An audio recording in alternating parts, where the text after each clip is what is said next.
Graça e paz, Igreja Santa do Senhor. Amém. Boa noite, meus irmãos, minhas irmãs.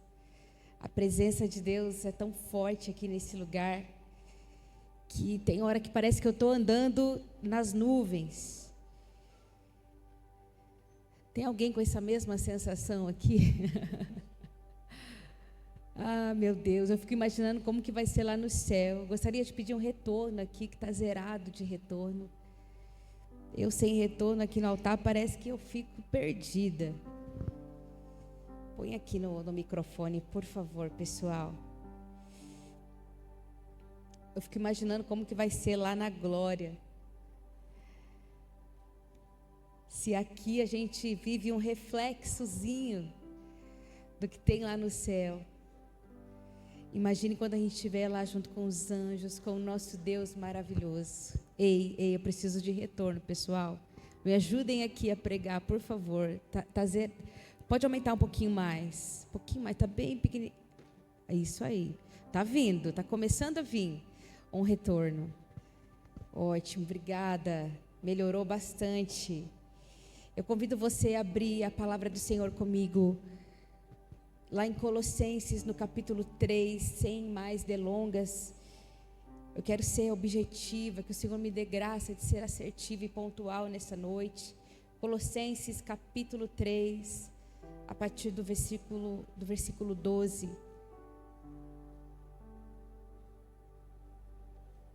Feche os seus olhos comigo, se você encontrou já essa passagem, deixa reservada aí. Vamos orar, Pai. Eu careço da Tua graça, Senhor, e que diminua eu para que o Senhor cresça e que não sejam as minhas palavras, mas a palavra do Senhor ressaltando e inflamando em amor, em graça, cada coração aqui. Eu me coloco à disposição.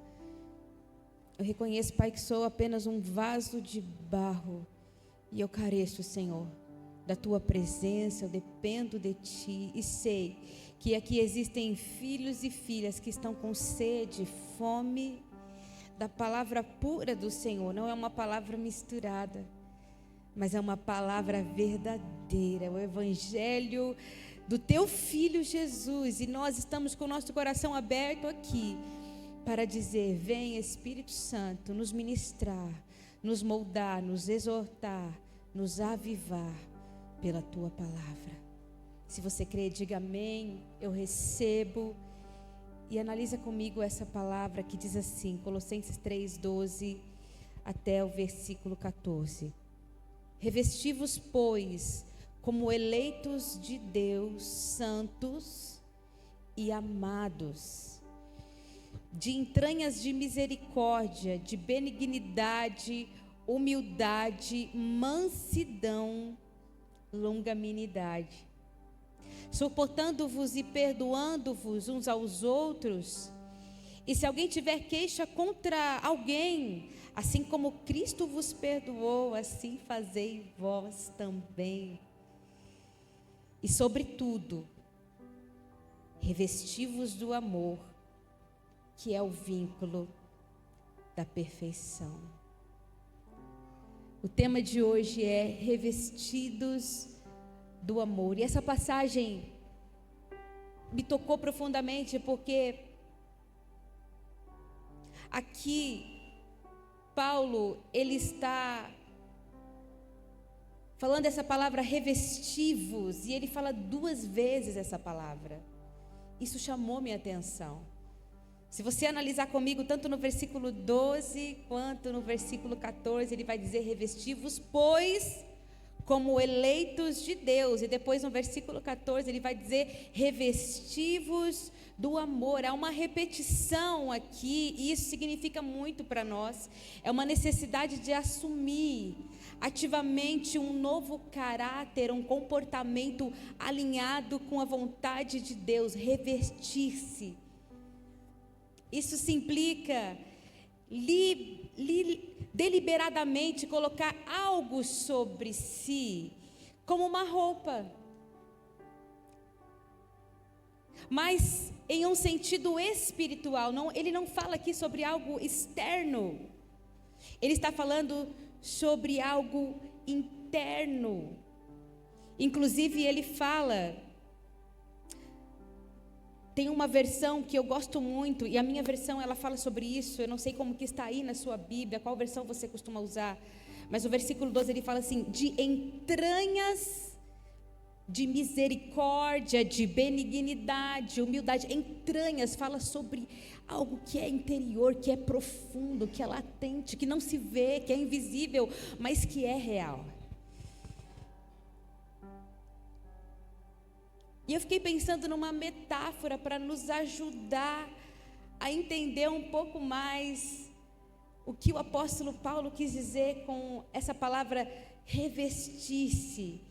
Então, imagine que a vida cristã é como se preparar para um novo dia.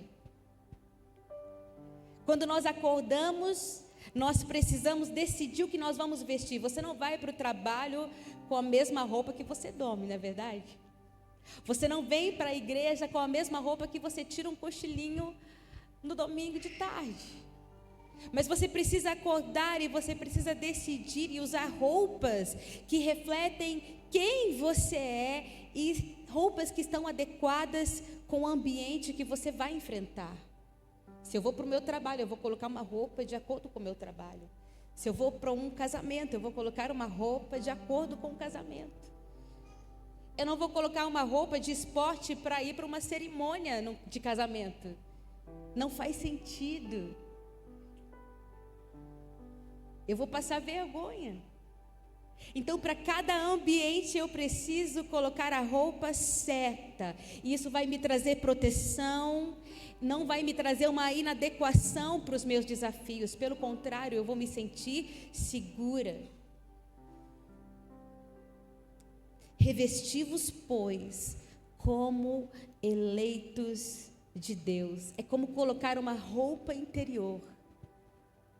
Aquilo que está mais próximo do nosso coração é o que sustenta todo o resto. A misericórdia, a humildade, a mansidão, longanimidade são qualidades que nos transformam por dentro, alinhando as nossas emoções e as nossas atitudes ao caráter de Cristo. Não é sobre o nosso caráter. Não é somente sobre um caráter que nós aprendemos com os nossos pais. Mesmo que aprendamos coisas boas, mas é sobre um caráter superior, é o caráter de Cristo. E essas roupas internas, elas são invisíveis, mas determinam como nos sentimos e como nos comportamos em relação a Deus e aos outros. Sem isso, é impossível viver uma vida cristã verdadeira. A vida cristã verdadeira sempre vai falar sobre o meu relacionamento com Deus. E isso vai precisar refletir com o meu relacionamento com as pessoas. É impossível dizer que eu amo a Deus, que eu não vejo, mas maltrato as pessoas ao meu redor, não tenho compaixão, não tenho atitude de amor. Não, é uma junção. Quando eu amo a Deus, quando eu sou um cristão autêntico, eu me relaciono bem com as pessoas. Você já ouviu alguém dizer assim? Não, meu negócio é com Deus. Eu sou uma pessoa de oração. Eu sou uma mulher, um homem de oração. Mas aí, aquela pessoa, ela se isola. Aquela pessoa não quer se relacionar. Não combina. Não combina com o cristão. É uma vida dúbia, é uma vida sem sentido. Porque eu vou dizer novamente, a nossa vida, o amor de Deus revestido em nós vai refletir nosso relacionamento com Ele e principalmente com as pessoas.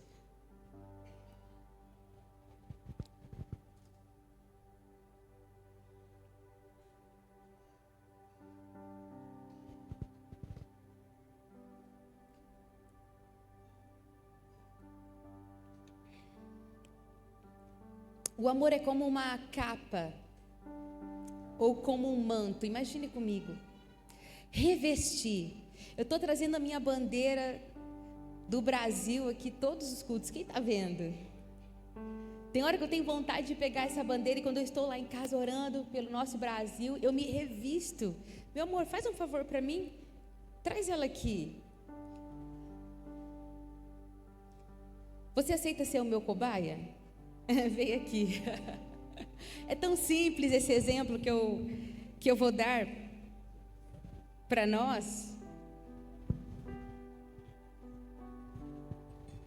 Mas quando o apóstolo Paulo fala assim, revesti-vos.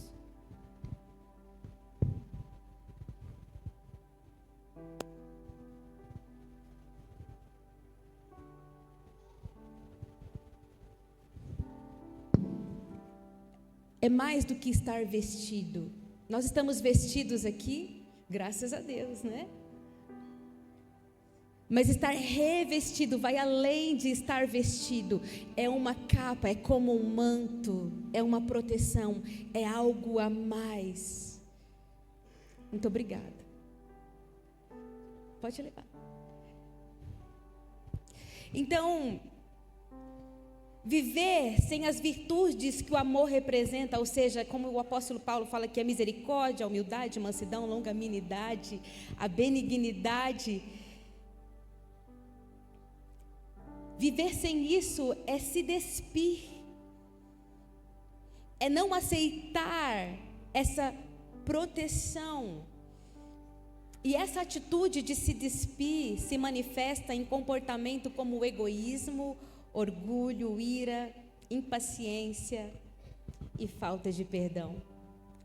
A ausência desse revestimento resulta em divisões, conflitos e uma vida desconectada da vontade de Deus. Então, o contrário de se revestir é despir-se. Um exemplo bíblico disso já foi falado aqui, inclusive nos dízimos e nas ofertas. Mas eu fiz questão de colocar aqui, você não precisa abrir, mas está em Gênesis 4, do versículo 3 ao 8, que fala sobre Caim e Abel. A ausência de misericórdia, de humildade, fez com que Caim trouxesse uma oferta que não agradou a Deus. Mas ao invés de refletir e buscar de Deus o melhor, ele deixou a inveja dominar o seu coração e o orgulho. Ao invés dele chegar diante de Deus e se consertar com o Senhor e falar, Deus, o que eu preciso então fazer para melhorar, para o Senhor aceitar a minha oferta? Não, ele teve inveja. A Bíblia vai dizer assim, que Deus chega para Caim e fala, por que tiraste? E por que descaiu o teu semblante? Se fizeres bem, não é certo que serás aceito? Falta de amor e perdão. Caim recusou-se perdoar e reconciliar com Deus e com o seu irmão também. Vocês veem aqui como reflete. O relacionamento nosso com Deus vai refletir diretamente com o nosso relacionamento com o próximo. Caim não quis ouvir Deus. Ele não perdoou, ele não se reconciliou, ele permitiu que o ódio crescesse em seu coração, levando-o ao assassinato do seu próprio irmão. E quantas pessoas assassinam o seu próximo com palavras? Muitas vezes o sentido de assassinato não é literal, mas é em palavras, em ações. Quantas pessoas que se dizem cristãos, e eu quero crer que aqui não tem ninguém assim, em nome de Jesus.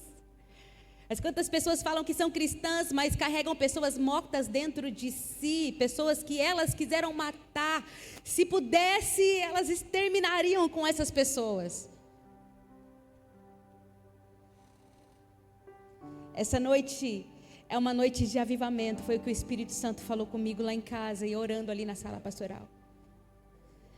Essa noite é uma noite em que o Senhor, Ele quer ressuscitar lugares mortos em nosso coração. Lugares que foram abatidos e que começaram a necrosar. O Espírito Santo, Ele quer tocar. Esses dias são dias de avivamento e nós estamos já no penúltimo dia. Deus já fez tantas coisas aqui. Meu Deus, quantos sinais e maravilhas. Mas essa noite é uma noite ainda de avivamento, de transformação, de cura, de renovo, de poder e de glória, onde, se você permitir ser tocado pelo Senhor, Ele vai transformar, Ele vai tirar tudo aquilo que não pertence mais para esse tempo na sua vida, para que o seu 2025 seja realmente um ano marcado de muitos milagres.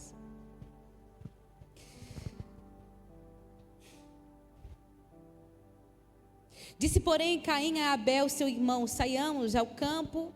E estando eles no campo, sucedeu que se levantou Caim contra Abel, seu irmão, e o matou. Sabe, existem consequências da ausência de amor. A falta de revestimento do amor levou Caim a um caminho de solidão, de maldição e de separação de Deus. Olha o que Deus fala para Caim quando ele fez o que fez. Deus disse assim: és agora, pois, maldito sobre a terra, fugitivo, errante serás na terra. Isso trouxe uma consequência de solidão.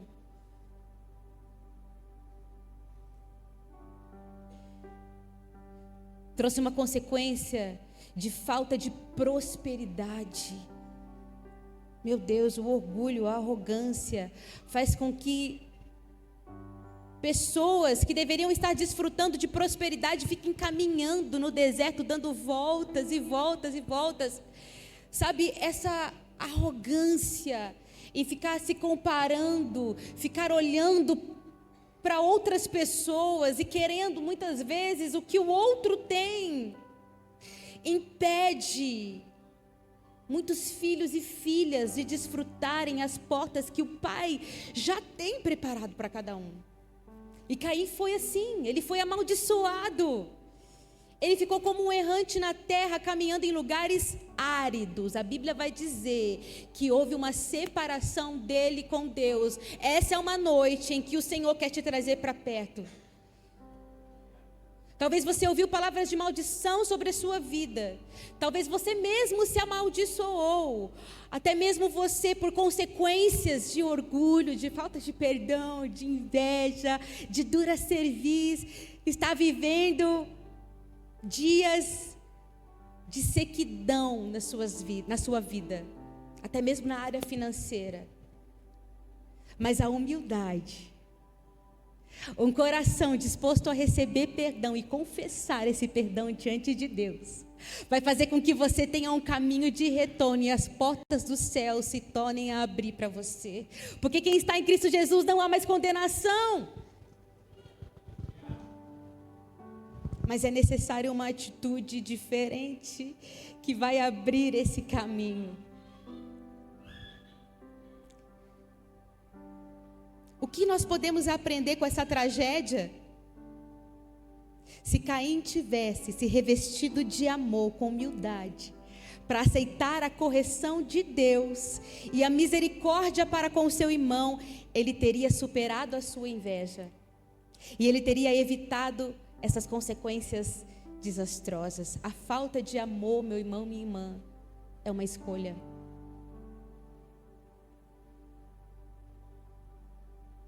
Caim foi alertado por Deus de que o pecado já estava à porta dele, mas ele escolheu não dominar o mal. Da mesma forma, a ausência de amor nos dias atuais é uma decisão que traz a separação de Deus e traz conflitos. O amor é um mandamento que preserva a comunhão. Enquanto Abel buscava agradar a Deus, Caim cedeu ao egoísmo e ao orgulho, que destruiu não apenas a sua relação com seu irmão, mas também a sua relação com o próprio Deus. No dia a dia, como cristãos, ouça isso. Nós enfrentamos monstros internos e externos que podem nos afastar do revestimento do amor.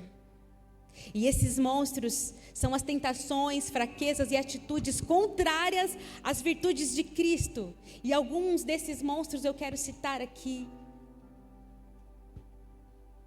O primeiro monstro é o monstro do orgulho. Há um exemplo muito prático do dia a dia que pode acontecer com qualquer um de nós. Por exemplo, às vezes alguém na igreja ou da sua família recebe uma oportunidade que você desejava. A pessoa tem a oportunidade de cantar, de pregar, liderar, ou recebe um carro que você queria, uma casa que você tinha projetado. E sabe, o orgulho pode surgir em forma de inveja ou crítica, pensando que você merecia mais. A consequência disso é gerar divisões e isso impede o crescimento espiritual. Como vencer isso? Se revestindo de humildade e celebrando a vitória dos outros. Amém? É assim. Lembrando que Deus exalta você e quem Ele quiser no tempo certo. No tempo certo. Um outro monstro é o monstro da amargura. Um exemplo também muito prático e simples que pode acontecer com qualquer um de nós. É quando alguém fala algo que te ofende, algum irmão vem e te olha de um jeito que você não esperava. E você escolhe guardar essa mágoa ao invés de buscar a reconciliação. A amargura, ela cresce como uma raiz, fazendo com que o seu coração venha se afastar das pessoas e achar que aquele ambiente não é mais para você. Quantas pessoas estão começam a construir coisas boas, bons relacionamentos, uma história linda, mas de repente vem uma rejeição. E aquela pessoa, ela para de fazer tudo que ela estava fazendo, que estava dando certo. E ela sai de alguns lugares que, na verdade, ela deveria permanecer. E aí ela volta para a estaca zero. Por quê? Porque a raiz da amargura, ela faz isso. Essa é a consequência. Gera medo, gera divisão. Como vencer a raiz da amargura? Revestindo-se de mansidão.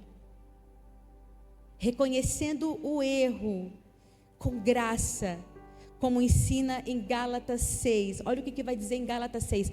Corrijam essa pessoa com espírito de mansidão. Se alguém errou com você, meu irmão, minha irmã, seja um parente, seja alguém da tua família, seja algum irmão em Cristo, alguém do seu trabalho, se alguém errou com você e isso feriu o seu coração, por favor, você tem a graça de Deus, o poder de Deus de chegar para essa pessoa e conversar. A Bíblia te dá respaldo. Corrijam essa pessoa com espírito de mansidão. Você não vai chegar apontando o dedo na cara. Olha o que você fez. Não. Tem a forma certa de fazer, mas o não fazer gera raiz de amargura. Ei, você quer ter um coração puro? Você quer experimentar do melhor que o Senhor tem para a sua vida? Sobre todas as coisas, por favor, guarde o seu coração. Ah, mas o que a pessoa vai pensar de mim? Ei, guardar o seu coração às vezes vai te custar a sua auto-performance. Guardar o seu coração, a sua santidade, às vezes vai te custar aquela aparência sua de que está tudo bem.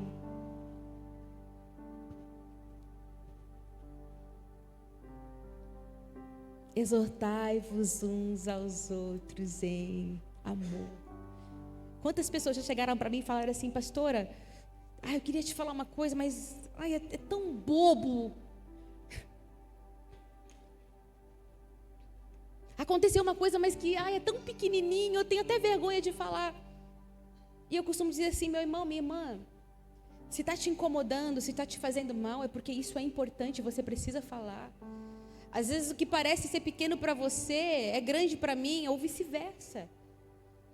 Mas o que a gente precisa é se resolver, é ter maturidade, ser pessoas bem resolvidas, sabe? Às vezes uma coisinha que parece boba para você vai se transformar numa grande raiz de amargura. Então resolva. Se você tem algo para resolver, faz isso, seja você o canal. Vença. Um outro monstro é o monstro do egoísmo. Às vezes, na igreja ou em algum outro lugar, você é solicitado para servir em algo, fazer algo, e você pensa assim: esse trabalho não é para mim. Meu nível já está, eu arrumar cadeira, eu lavar banheiro, não. Nos lugares que eu já fui, tem pessoas que estão precisando de uma porta, precisando de um emprego. E aqui eu não estou falando que você não tem que se valorizar, não é sobre isso. Mas às vezes você está esperando tanto tempo, e já vieram algumas oportunidades, e você fica selecionando todo o tempo. Será que você não está com orgulho? Talvez Deus vai te colocar num lugar onde você vai começar a fazer algo que você não gostaria de fazer, como aconteceu com José. Ele estava numa posição que ele não queria, era desfavorável, de escravo, ele foi a governador. Porque Deus olhou o coração dele. Então, no lugar aonde você estiver, o seu coração, se o seu coração não for um coração de escravo, mas um coração de servo do Senhor, sabe o que vai acontecer? Os superiores vão te olhar. E Deus vai usar essas pessoas para te exaltar no lugar, no tempo, na hora certa. Mas é necessário humildade. É necessário reconhecer, é necessário vencer o egoísmo. E como que eu venço isso? Revestindo de bondade, benignidade, como Jesus lavou os pés dos seus discípulos em João 13. Imagine comigo, meus irmãos, minhas irmãs, que cena constrangedora. Lavar os pés era para quem era escravo. Somente um escravo lavava os pés. E Jesus faz exatamente um trabalho de escravo para os seus discípulos. Nós não estamos aqui falando somente de uma atitude externa, nós estamos falando aqui de algo que vai muito mais além, fala sobre uma motivação de coração. E Jesus nos mostrou esse exemplo poderoso, não só em palavras, mas em atitude. Por quê? Porque o amor vai além das palavras. O amor é ação.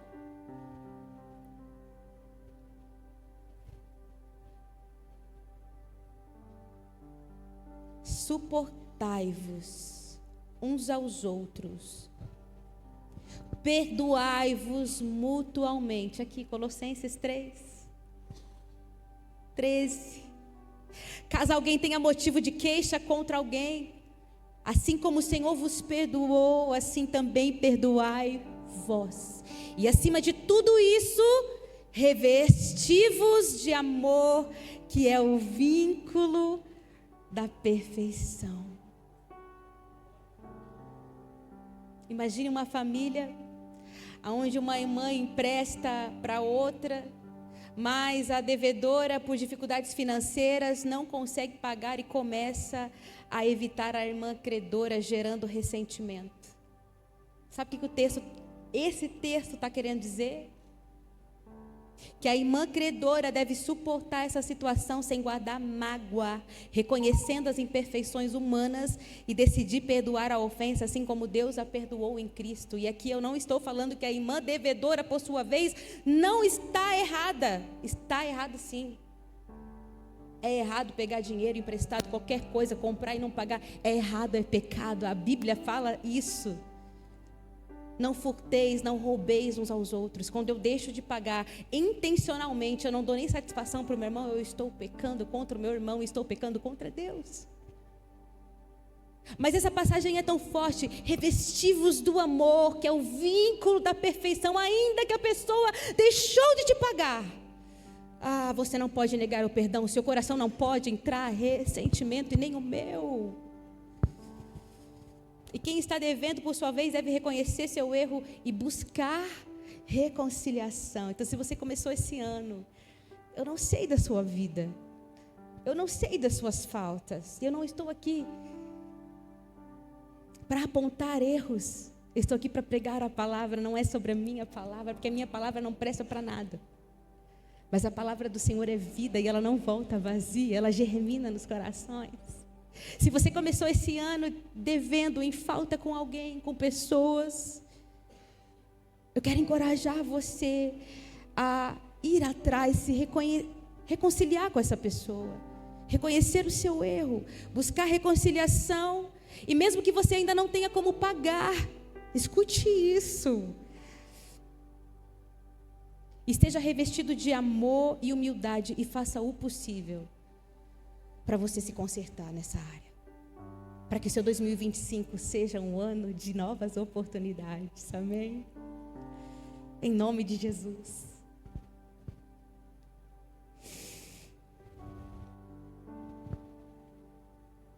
Eu estava orando ao Senhor hoje à tarde.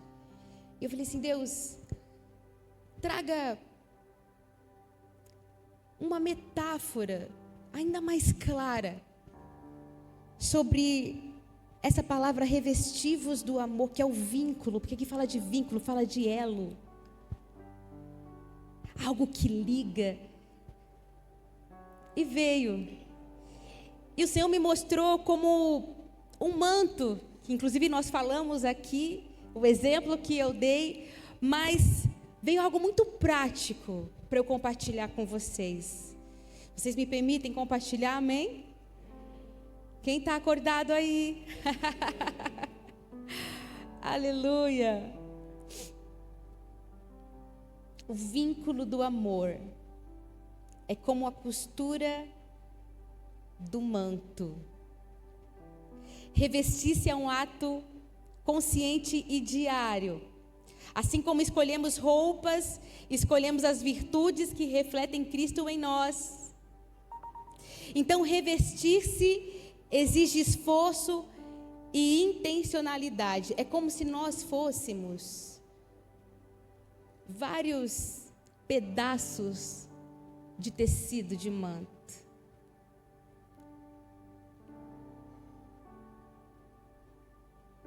E o vínculo é como uma agulha.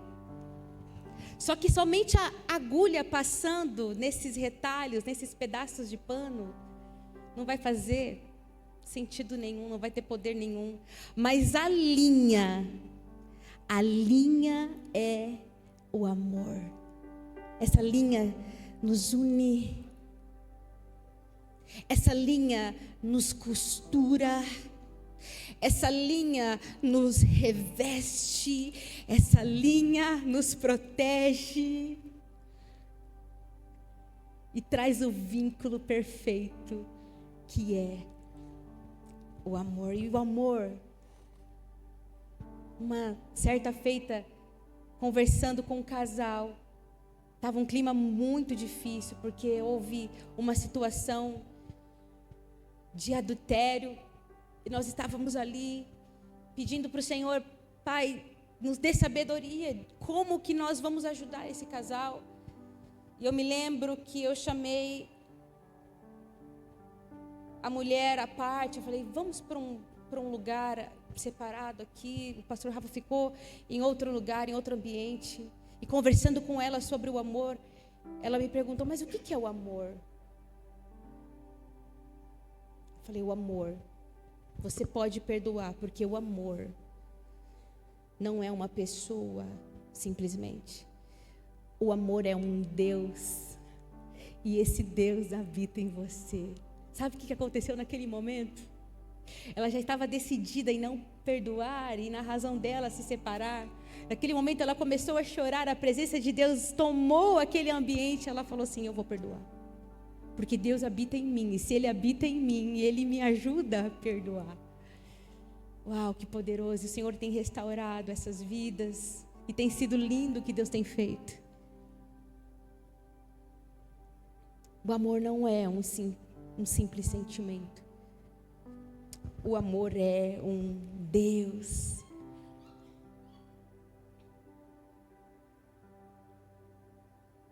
Em João 13:35, Jesus disse assim: nisto todos conhecerão que sois os meus discípulos, se vos amardes uns aos outros.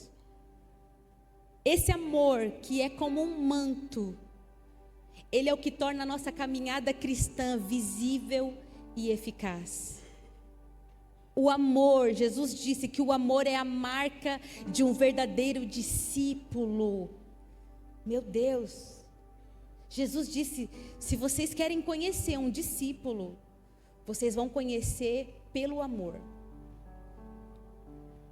Nossa, como aquela pessoa prega bem. Uau! Aquela pessoa tem poder de cura. Aquela pessoa expulsa demônios. Aquela pessoa canta tanto. Quando ela canta, parece que os céus descem. Mas não foi essa marca que Jesus falou, que seria a marca em alto relevo de um verdadeiro cristão e de um discípulo dele. Não é sobre pregarmos bem, não é sobre um dom maravilhoso, mas é sobre o amor. Uma atitude real, um estilo de vida. E eu errei esse final de ano. Faltou amor no meu coração. Eu preciso confessar isso. Eu preciso confessar, a minha mesa estava abundante, transbordante. Eu estava ao lado de pessoas amáveis, amigos preciosos, ao lado da minha família. Mas eu errei. E essa palavra, quando começou a ser ministrada no meu coração, eu falei assim: Deus, eu ainda não conheço esse verdadeiro amor. Eu quero mais desse amor. Obviamente que eu oro por tantas pessoas, vejo curas, milagres, aconselho. Eu faço tudo por amor, mas eu quero um nível maior de amor. E eu reconheço que eu preciso desse nível mais profundo de amor. Na pregação não vai ter como eu explanar sobre os 3 níveis de amor. Quem sabe numa próxima oportunidade. Mas hoje à tarde eu fui moída pelo Espírito Santo. Porque no dia seguinte, no primeiro dia de culto de primícias, como de costume a gente pergunta assim para as pessoas no primeiro dia do ano: e aí, como que você passou o Natal? Como você passou o Réveillon, né? Aí as pessoas falam: foi tudo bem, foi tudo certo. E aí acabou o culto, eu fui continuando a perguntar para algumas pessoas. E quando eu cheguei para uma jovem da nossa igreja, eu falei: e aí, como que foi seu final do ano? Ela falou assim para mim: pastor, eu só queria comer uma uva. Eu via as pessoas tirando foto das suas casas, da mesa farta, e eu só queria comer uma uva, pastor, eu passei sozinha. Ela é órfã de pai e de mãe. Eu falei: puxa vida. Eu profetizei na vida dela, eu falei assim, eu fiquei sem palavras. Mas eu profetizei no dia seguinte na vida dela, eu falei assim: você nunca mais vai passar um final de ano como você passou esse ano. A pastora Cris orou aqui que nós vamos ser reconhecidos como uma igreja do amor, e eu quero isso realmente. Os nossos atos vão ser de misericórdia. Se nós já caminhamos nisso, o nível vai aumentar. Nós não vamos conseguir passar um final do ano como eu fiz. Às vezes não pensar: puxa, quem da igreja não tem às vezes família aqui próximo? Quem da igreja talvez eu poderia chamar para a minha mesa? Porque Jesus falou: olha, não é para vocês convidarem para a mesa, para os banquetes de vocês, pessoas que vão retribuir algo. Vocês devem convidar para a casa de vocês e para o banquete aleijados, cegos, desfavoráveis, mal cheirosos, leprosos. Pessoas que não têm o que retribuir vocês. Meu Deus, isso nos constrange. O amor de Deus nos constrange. Às vezes a gente vem para o culto e a gente quer uma palavra que vai animar a gente, que vai trazer para a gente ânimo para o próximo ano. A gente gosta disso e está tudo bem quando tem. Mas tem hora que Deus quer nos moer para falar assim: ei, volta. Volta lá para as práticas do primeiro amor, volta.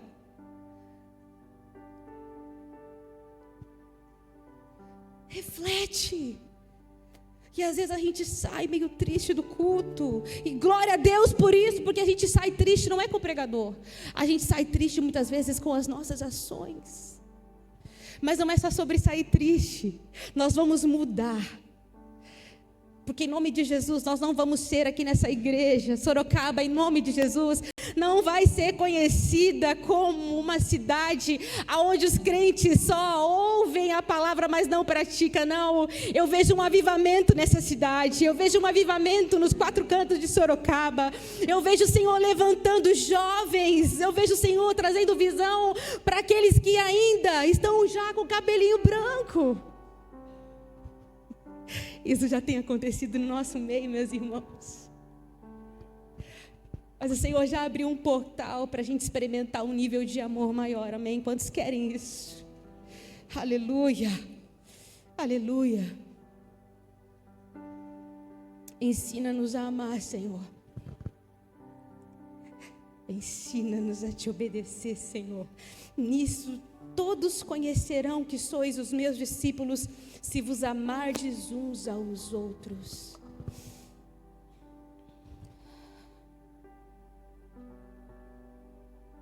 João 13, 34 e 35 fala sobre a identidade cristã. Um novo mandamento lhes dou, palavras de Jesus: amem-se uns aos outros, como eu os amei. Vocês devem amar-se uns aos outros, com isso todos saberão que vocês são meus discípulos, se vocês amardes uns aos outros. Jesus chegou a ser repetitivo aqui. O amor não é apenas uma palavra, diga comigo: o amor é uma ação prática. O amor é visível e que reflete a essência de Cristo em nós.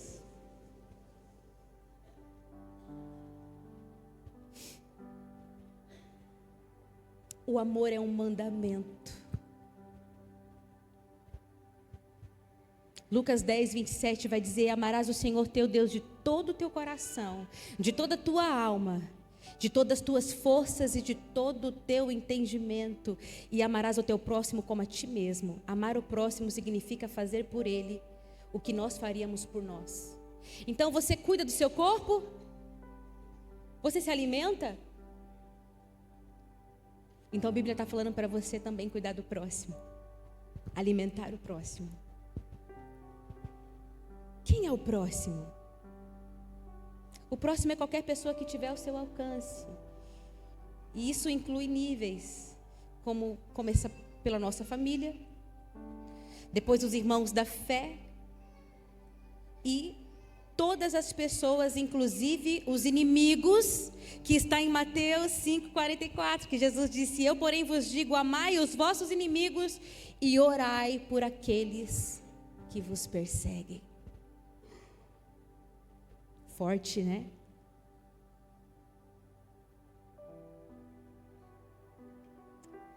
Eu acho que se tiver momentos assim, que a gente pegar o prumo de Jesus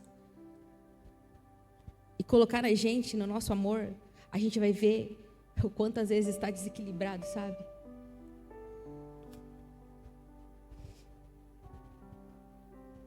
Vocês lembram da parábola do bom samaritano? Jesus usou o exemplo de um samaritano, um povo desprezado pelos judeus, para mostrar que o amor ao próximo transcende preconceitos e diferenças religiosas. Os líderes religiosos ignoraram o necessitado, mas o samaritano parou tudo e cuidou daquele homem ferido. Nós não devemos, amada igreja, escute isso, por favor. Nós não devemos cometer o erro de priorizar as nossas atividades religiosas e negligenciar as pessoas ao nosso redor. A pastora da igreja está falando isso, hein? Muito se ouve, né? Você tem que fazer. Não, porque você tem que honrar. Você tem que fazer, é produzir, é fazer, porque tem meta, tem que ter tanto na célula. Ah, meu Deus do céu, se Jesus estivesse aqui nos dias de hoje, andando nessas ruas, qual seria a reação de Jesus?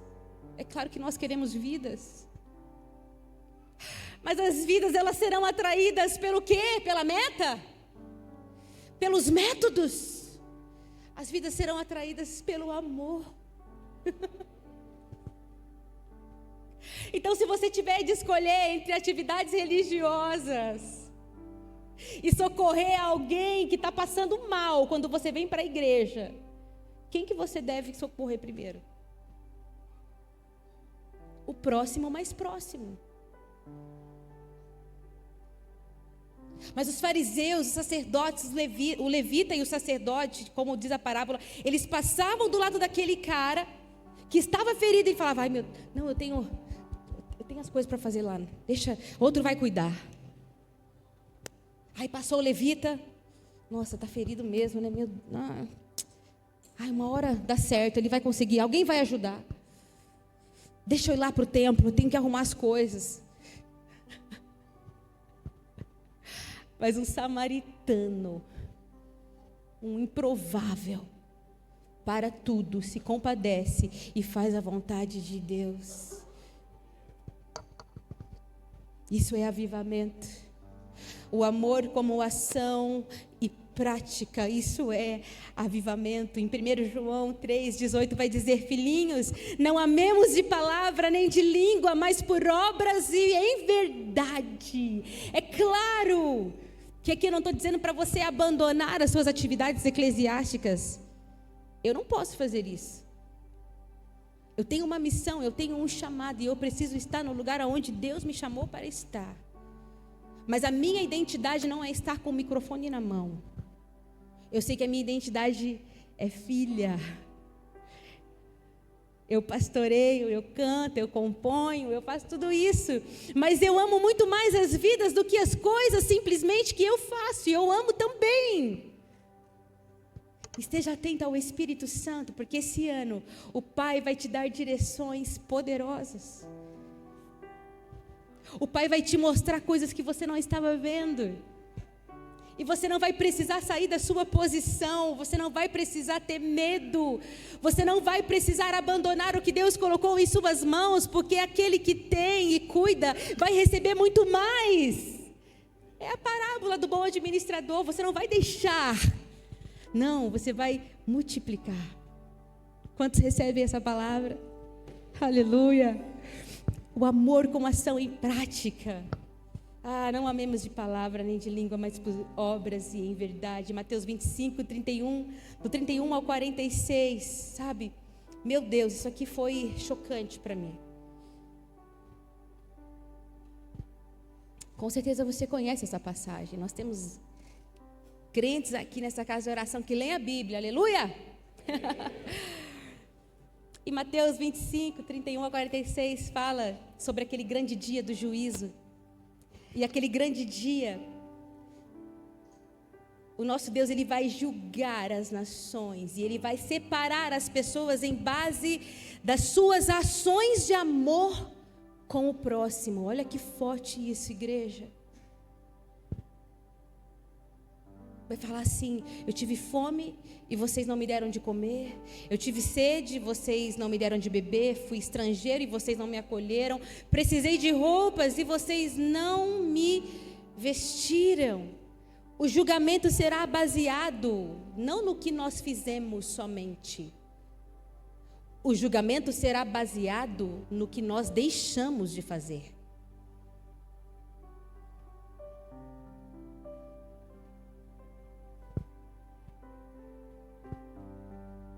Fiquei um pouco injuriada uns quase 2 meses atrás. Nós íamos receber umas missionárias aqui na igreja. E nós recebemos, glória a Deus por isso. E nós precisávamos de uma casa. E nós precisávamos de cobertores. E eu mandei algumas mensagens em uns grupos específicos. E demorou o pessoal me responder, eu pedindo apoio, pedindo ajuda, ninguém me respondeu, passou dias. Eu falei assim: Deus não é... Não. Santo Deus. Eu não sei se existe ira santa, mas eu precisei orar, meus irmãos. Estou confessando aqui. Eu falei: Pai, não é possível, eu vou insistir mais. Que antes eu recebia tudo lá em casa, eu falei: a gente tem que, repartir os fardos, sabe?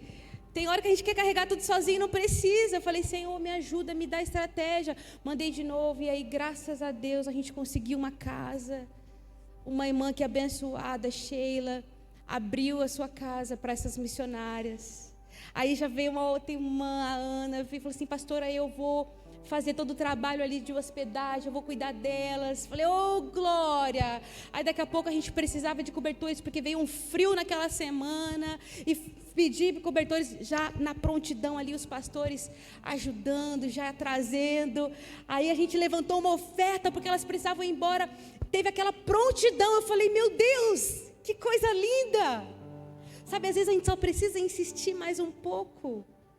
Às vezes você quer ajudar pessoas e você começa a pedir ajuda, mas às vezes naquela correria, não é no seu tempo que as pessoas vão te responder. Ainda mais final de ano. Sabe, insiste mais um pouco. Para de querer chutar o pau da barraca. Tenha paciência, é o que o apóstolo Paulo está falando aqui. Sabe, benignidade, mansidão, longanimidade, ou seja, seja incansável. Fala para o seu irmão que está do seu lado aí, seja uma pessoa incansável. Seja incansável, seja paciente. Sabe, tem gente que bate uma vez na porta e porque não aconteceu, ali já começa a chutar o pau da barraca. E não tem problema, eu fiquei naquela hora, eu estou confessando a minha humanidade. Eu fiquei. A minha humanidade ressaltou, mas no espírito eu falei assim, não, vai dar certo, porque essas pessoas são de Deus. Acredite na visão que Deus te deu. E se Ele te deu uma visão, Ele vai levantar as pessoas, a visão está com você, e essas pessoas vão amar o que você está vendo. Mas não desiste na primeira, na segunda, na terceira tentativa, não, meu irmão, minha irmã. Vai dar certo. Fala para quem está do seu lado aí agora, vai dar certo. Vai dar certo, aleluia. Eu nem sei que horas que eu comecei a ministrar aqui a palavra. Estou no horário. Pastor Rafa, meu amor, está tudo certo? Eu preciso ainda concluir, mas eu vou, gente, eu vou concluir. Porque Deus é bom e Ele vai me ajudar, amém? O amor e os mandamentos. Então, quando nós amamos, automaticamente nós cumprimos a lei de Deus, amém? Quando eu amo a Deus e eu cumpro automaticamente o mandamento, eu respeito os meus pais. Nós respeitamos os nossos pais e mães. Nós valorizamos a vida. Nós não matamos. Nós respeitamos e honramos as pessoas, o nosso cônjuge. Nós não adulteramos. Nós respeitamos os bens uns dos outros. Nós não furtamos. E nós preservamos, guarde isso. Nós preservamos o nome do próximo. Nós não difamamos. Vocês entendem? Nós entendemos que o amar a Deus fala sobre o nosso próximo diretamente. Não tem como eu dizer que amo a Deus e falo mal do meu irmão. Não faz sentido eu dizer que eu amo a Deus e quando eu sento à mesa eu fico difamando o meu irmão. Não faz sentido eu dizer que amo a Deus, mas eu fico competindo com outra família.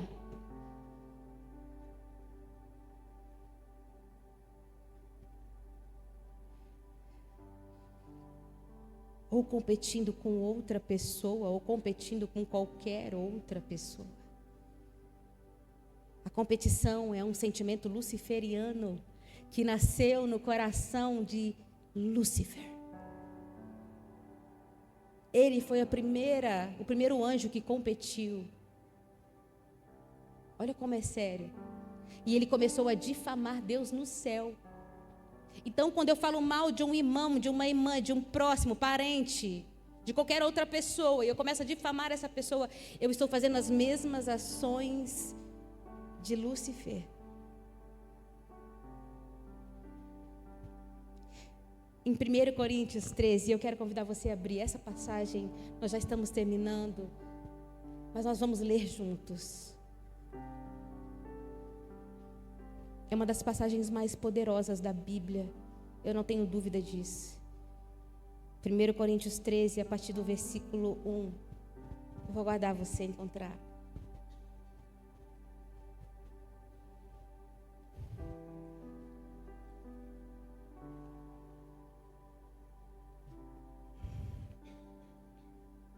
A maturidade cristã é definida por 3 coisas. Olha aqui para mim.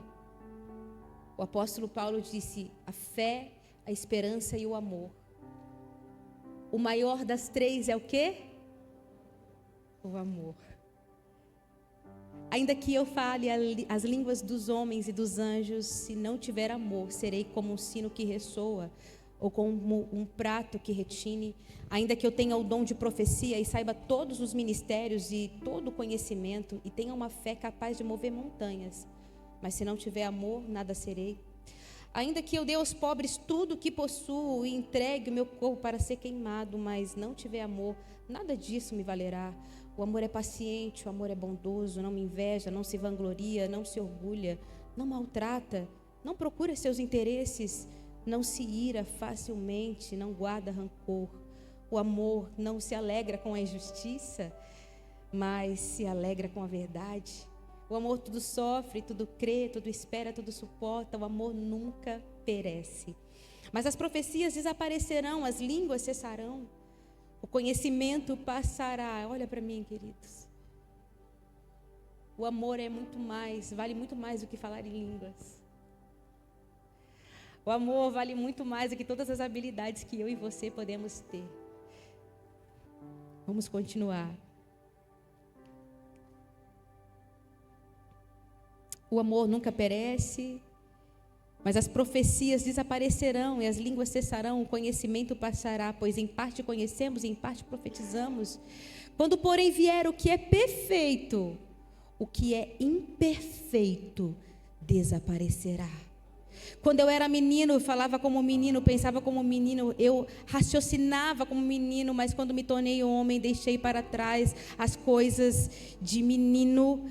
Agora, pois, vemos apenas um reflexo obscuro, como um espelho, mas então veremos face a face. Agora conheço em parte, então conhecerei plenamente, da mesma forma como sou plenamente conhecido. Assim, permaneçam esses 3, a fé, a esperança e o amor.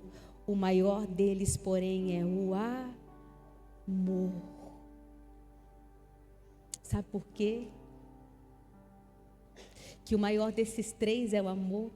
Porque lá na eternidade, nós não vamos precisar de atos generosos.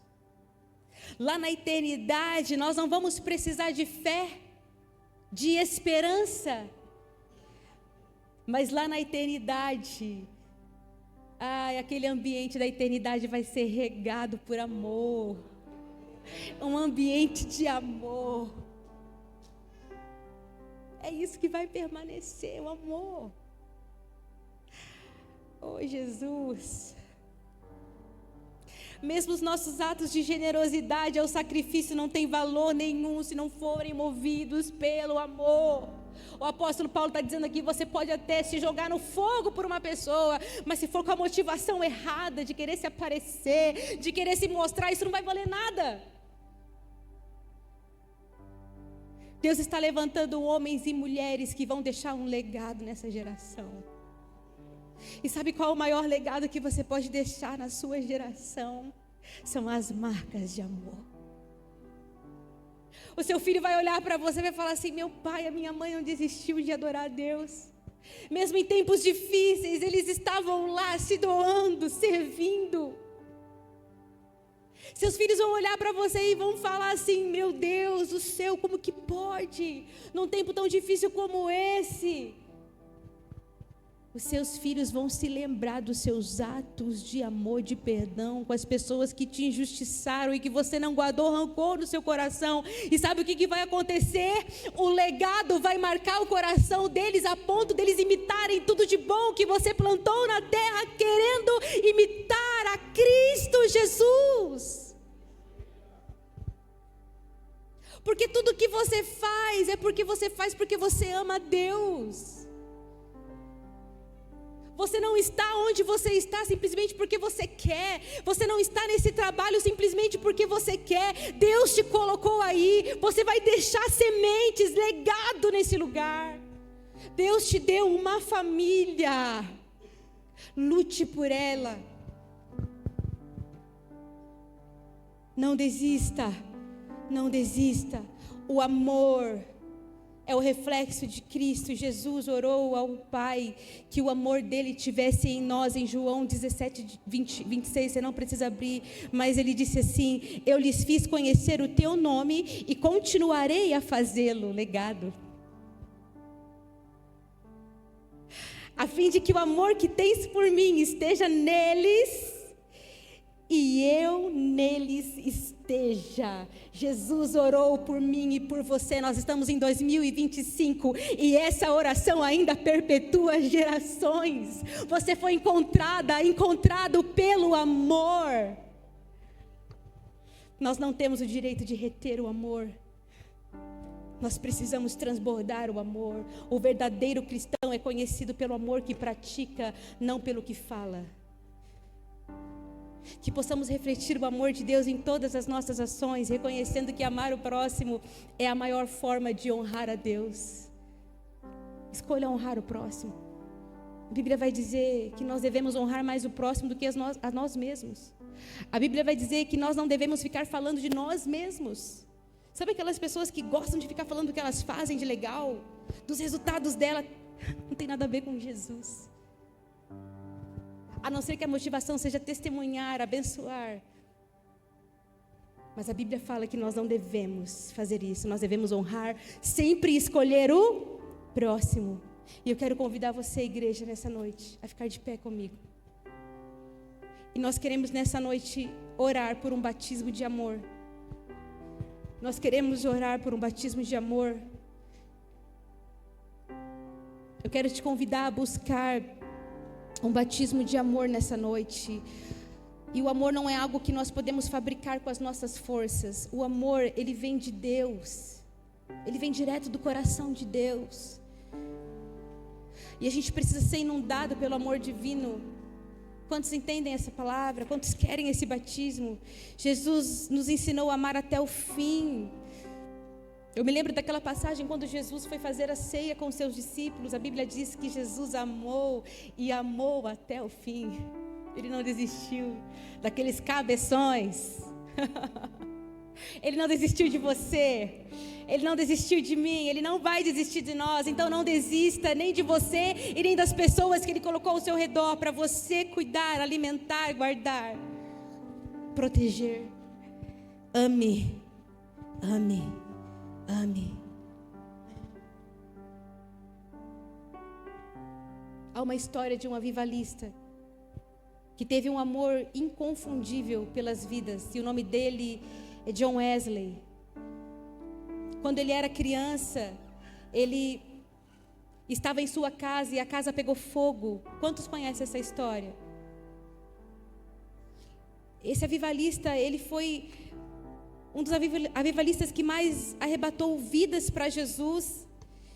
E ele era criança e ele estava nessa casa, e a casa começou a ter um incêndio terrível, e tudo começou a pegar fogo, e ele sempre lembrava disso, dizendo que ele era como um tição, como está escrito em Zacarias 3:2, e essa experiência moldou toda a sua vida, o seu ministério, e Wesley entendeu que Deus havia salvado a sua vida para que ele pudesse alcançar outras vidas com o amor de Cristo também.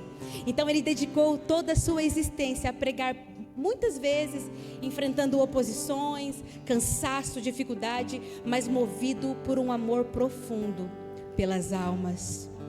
Tem uma frase muito marcante de John Wesley que eu amo, e essa frase diz assim, olha o que ele falava: coloque fogo em sua pregação, e as pessoas virão de todas as partes para vê-lo queimar. Eu quero dizer, coloque fogo em tudo que você faz, coloque paixão. Se você é um empreendedor, faça isso com paixão. E as pessoas que trabalham com você na sua empresa, elas vão ser incendiadas. Seja lá o que for que você faz no dia a dia, se você é um motorista, sabe, se você é um psicólogo, faça com paixão, como para Deus. e as pessoas ao redor vão ser incendiadas.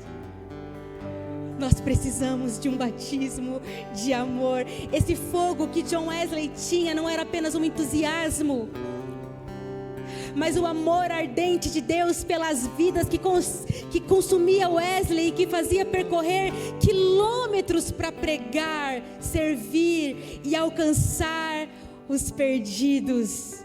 Assim como John Wesley foi usado por Deus, nós também somos chamados a ser canais desse amor que transforma, e que o Espírito Santo acenda esse fogo em nós hoje. Eu